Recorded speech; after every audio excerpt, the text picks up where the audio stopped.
प्यारे बच्चों, बहुत बहुत स्वागत है रमजान ट्यूटोरियल में। क्लास 10 मैथमेटिक्स में आज हम लोग करने वाले हैं क्लास 10 के चैप्टर नंबर 3 का थ्योरम्स रिलेटेड टू सर्कल इस चैप्टर का नाम है। और इस चैप्टर के जो इंपॉर्टेंट थ्योरम्स है आज के इस वीडियो में उन्हें कवर किया जाएगा। मैं लगातार आप लोगों के लिए वीडियोस बना रहा हूं और हर दिन आप लोगों के लिए एक प्रोडक्टिव वीडियो के साथ आ रहा हूं।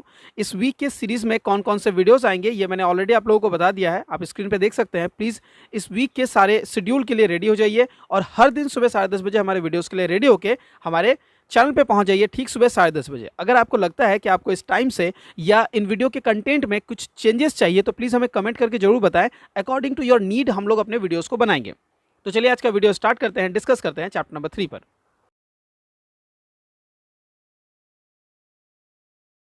माध्यमिक math chapter number 3 theorems related to circle. आज हम अपने क्लास में थ्योरम रिलेटेड टू सर्कल इस चैप्टर के थ्योरम्स को डिस्कस करने वाले हैं। इस चैप्टर में मेनली 2 थ्योरम्स हमारे सिलेबस में दिए गए हैं। उन दोनों थ्योरम्स को हम लोग वन बाय वन कवर करने वाले हैं। आज के इस वीडियो में एक थ्योरम कवर किया जाएगा, नेक्स्ट वीडियो में नेक्स्ट थ्योरम को कवर करेंगे। आज जिस थ्योरम को हम कवर कर रहे हैं वो आपकी बुक में पेज नंबर 59 में प्रेजेंट है। अगर आप अपना पेज नंबर 59 ओपन करेंगे तो वहां आपको दिख जाएगा। थ्योरम का स्टेटमेंट क्या है वो स्क्रीन पे आप देख पा रहे हैं। मैं आप लोगों को थ्योरम के स्टेटमेंट को एक्सप्लेन करके प्रूव करना स्टार्ट करवाऊंगा। इस चैप्टर के सीरीज में हम लोगों ने इससे पहले एक और वीडियो बनाया है जिसके बारे में मैंने आप लोगों को बताया था कि किसी भी एक चैप्टर में थ्योरम्स को प्रूव करने के लिए ज़रूरी होता है कि सबसे पहले आप ये जानें कि थ्योरम के बेसिक पार्ट्स क्या है। एक थ्योरम के 4 बेसिक पार्ट्स होते हैं जिसमें से पहला पार्ट होता है गिवन। आई थिंक मुझे इस पेन का कलर इंक चेंज करना चाहिए और मैं ब्लैक इंक के साथ काम करना पसंद करूंगा फिलहाल। तो एक चैप्टर के 4 इंपॉर्टेंट पार्ट्स होते हैं जिसमें से पहला है गिवन, दूसरा होता है आरटीपी जिसके बारे में मैं बता चुका हूं, रिक्वायर्ड टू प्रूफ, तीसरा होता है कंस्ट्रक्शन और चौथा होता है प्रूफ। मैं इन चारों पार्ट्स को आज के इस वीडियो में कवर करूंगा, कंस्ट्रक्शन और फिर होगा प्रूफ। इन चारों पार्ट्स को मैं आज के इस वीडियो में कवर करूंगा क्योंकि मैं आज एक पूरा थ्योरम कवर करने वाला हूं। आपको पता है, मैंने पहले भी समझाया है कि गिवन और रिक्वायर्ड टू प्रूफ क्वेश्चन के स्टेटमेंट से ही मिल जाता है। तो अगर आप क्वेश्चन का स्टेटमेंट सही से पढ़ेंगे तो आसानी से आपको समझ आ जाएगा। आप क्वेश्चन में ध्यान से पढ़िए, perpendicular drawn from the centre of a circle to chord not a diameter, मतलब उस कॉर्ड की बात की जा रही है जो कि डायमीटर नहीं है। मतलब आप कॉर्ड ले सकते हो लेकिन डायमीटर नहीं ले सकते। वहां पर आपको एक परपेंडिकुलर ड्रॉप करना है, बाइसेक्ट द कॉर्ड। ये है टोटल स्टेटमेंट। अगर आप इस क्वेश्चन को ध्यान से समझेंगे तो आपको दिखेगा इस स्टेटमेंट के 2 पार्ट है। पहला पार्ट यहां से लेकर यहां तक है और दूसरा पार्ट है ये जो पहला पार्ट है यही है हमारा गिवन और जो हमारा दूसरा पार्ट है वो है हमारा रिक्वायर्ड टू प्रूव। तो क्या गिवन है? Perpendicular drawn from centre of a circle to the chord, ये हमारा गिवन है। And chord is not a diameter, ये बता दिया गया, ये हमारा गिवन है। और क्या रिक्वायर्ड टू प्रूफ है? Bisect the chord. अगर आपको अभी लग रहा है कि सर क्लियर नहीं समझ आ रहा है, डोंट वरी, हम लोगों ने चैप्टर पे बस स्टार्ट ही की है। बहुत सारी चीजें जो हम लोगों को इसमें जाननी है, धीरे धीरे बिल्कुल क्लियर होगा। अब आपके स्क्रीन पर क्वेश्चन का स्टेटमेंट है और साथ साथ मैंने एक फिगर भी ड्रॉ किया है। अब मैं यहाँ पर फिगर को नेम देना स्टार्ट करूंगा। मैं इस फिगर के लिए क्वेश्चन सर्कल के सेंटर को नाम देता हूं O, मैं इस पॉइंट को नाम देता हूं A और इस पॉइंट को नाम देता हूं B। तो आप देख सकते हैं A भी हमारा कॉर्ड हुआ और मैंने एक परपेंडिकुलर ड्रॉप किया है O और इस परपेंडिकुलर जिस पॉइंट पे कट कर रहा है उसे मैं लेता हूं D। तो आप देख सकते हैं परपेंडिकुलर ड्रॉन, मैंने कौन सा परपेंडिकुलर ड्रॉ किया है? OD। मैं इसको नाम देता हूं perpendicular OD, drawn from the centre of a circle. Centre of the circle क्या है? O, टू द कॉर्ड, कौन सा कॉर्ड है हमारे पास? AB। कॉर्ड कौन सा है? AB, which is not a diameter, ये हमारे पास है। मैंने अभी आपको बताया कि ये हमारा टोटल पार्ट गिवन है यहां से यहां तक। तो गिवन का स्टेटमेंट हम लोगों ने इस तरह से कंस्ट्रक्ट कर लिया। अब हम लोग जाएंगे required to proof, bisect the chord. ये हमारा रिक्वायर्ड टू प्रूफ वाला पार्ट है। तो क्या बाइसेक्ट कर रहा है? बाइसेक्ट कर रहा है मतलब 2 इक्वल पार्ट्स में डिवाइड कर रहा है। किसे? कॉर्ड को। देखिए कॉर्ड यहां पर 2 पार्ट्स में डिवाइड हो रहा है, AD और DB। तो हमारे पास कॉर्ड्स क्या निकल के आ रहे हैं? कॉर्ड्स निकल के आ रहे हैं AD और DB। बाय द क्वेश्चन ये दोनों इक्वल होंगे। यही ना क्वेश्चन में कह रहा है कि ये दोनों जो पार्ट्स है ये दोनों पार्ट्स इक्वल है। यही हमें प्रूफ करना है। इतना सिंपल सी थ्योरी है। अब चलिए इस क्वेश्चन के दोनों स्टेटमेंट्स को सही से लिखते हैं। पहला, गिवन क्या है? गिवन मैंने अब जैसा भी स्क्रीन पे लिखा है बस मैं उसे ही यहां कॉपी पेस्ट करने वाला हूं।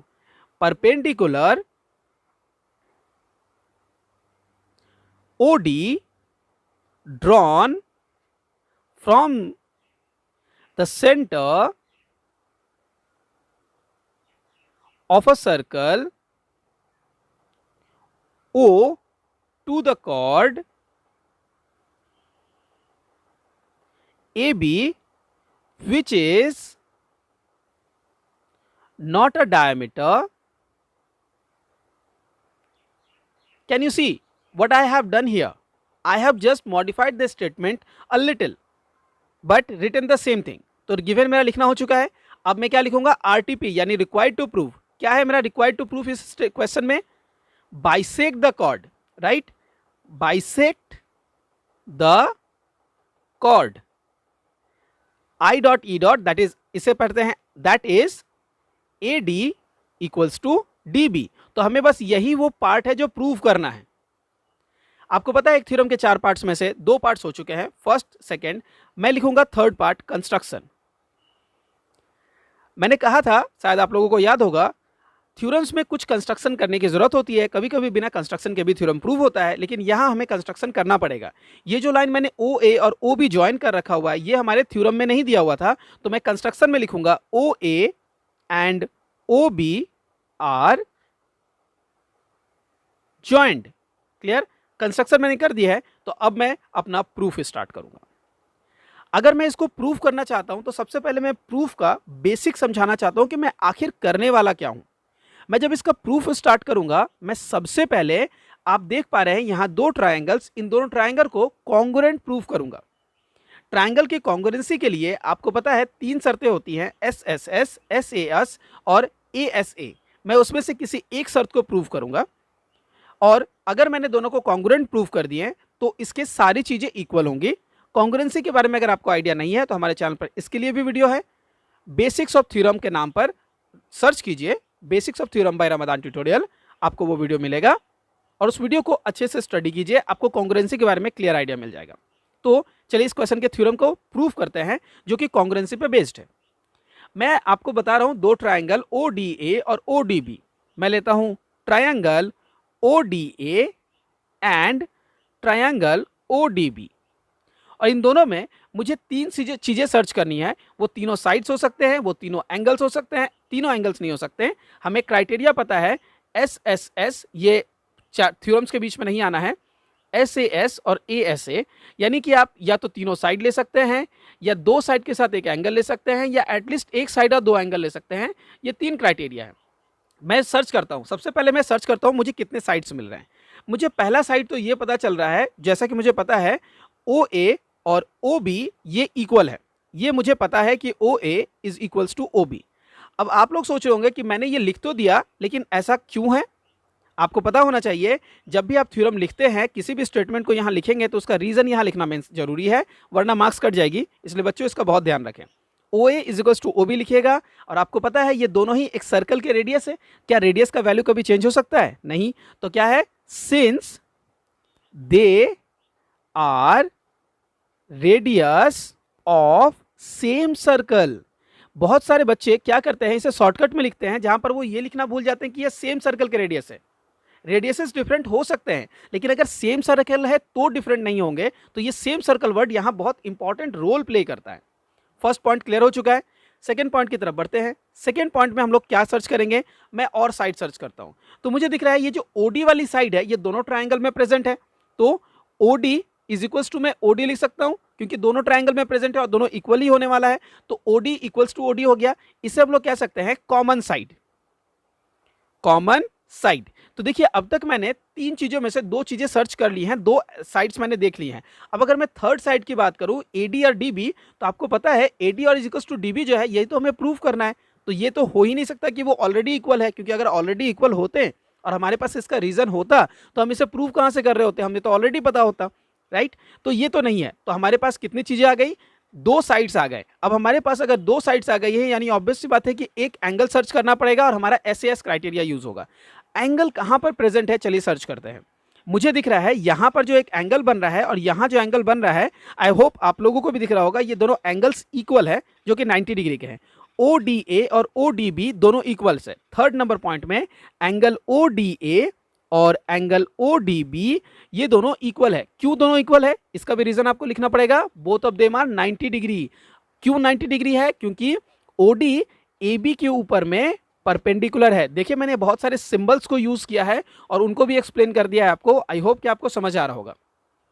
तो आपको कितनी चीजें मिली, यहां पर आपको एक साइड मिल रहा है, यहां पर भी आपको एक साइड मिल रहा है और यहां पर आपको एक एंगल मिल रहा है, ठीक है। लेकिन एक चीज का ध्यान दीजिए, ओ ए ओ डी आपने लिया, ओ ए के साथ ओ डी आपने इन दोनों साइड को लिया, ओ बी के साथ आपने ओ डी इन दोनों साइड को लिया और एंगल आपने ये लिया। क्या ये अलाउड है? क्या ये अलाउड है? आंसर है ये अलाउड नहीं है। जिन दोनों साइड को लेंगे एंगल उनके बीच में होना चाहिए। लेकिन इस क्वेश्चन में एंगल हमें इसके बाहर मिल रहा है, फिर भी हम इसे ले रहे हैं। पता है क्यों? चूंकि यहां पर ये एंगल 90 डिग्री का है, हम इसीलिए ले रहे हैं और इसी से हमारा एक और कॉन्ग्रुएंसी का क्राइटेरिया निकलता है जो है RHS। और ये तभी पॉसिबल हो पाता है जब इन दोनों के बीच के एंगल के अलावा कोई भी एंगल हो और वो 90 डिग्री का हो। Right hand sided angle triangle का ये फॉर्मूला है। तो हम लोगों को क्या मिल रहा है कि ये दोनों ट्राइंगल जो हम लोगों ने लिया था, ट्राइंगल ODA और ट्राइंगल ODB, ये दोनों कॉन्ग्रुएंट हो गए। और यहां पर कौन सा फॉर्मूला इस्तेमाल हुआ?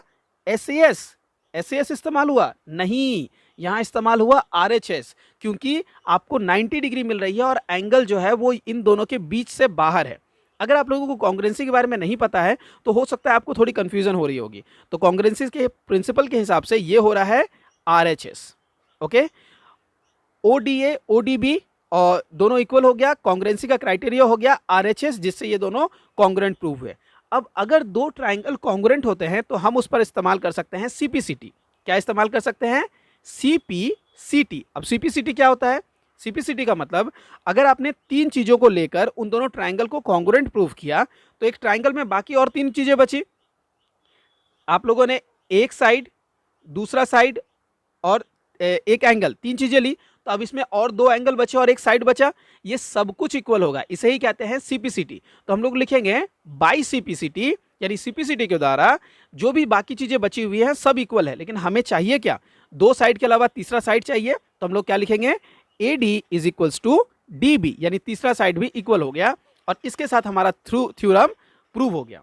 आई होप आपको क्वेश्चन समझ आया होगा, इजी लगा होगा और बहुत सारे इसमें नए एक्सप्लेनेशन आप लोगों ने जाने होंगे तो आप उनको नोट करोगे। हम जब अपने अगले थ्योरम में मिलेंगे बिल्कुल इसी तरह से दोबारा कॉन्ग्रुएंसी को एस्टैब्लिश करेंगे और उसके बेसिस पर अपना थ्योरम प्रूव करेंगे। ये था हमारा आज का थ्योरम। इस थ्योरम को हम लोगों ने अच्छे से एक्सप्लेन कर दिया है और उम्मीद करते हैं आपको अच्छे से समझ आ गया होगा।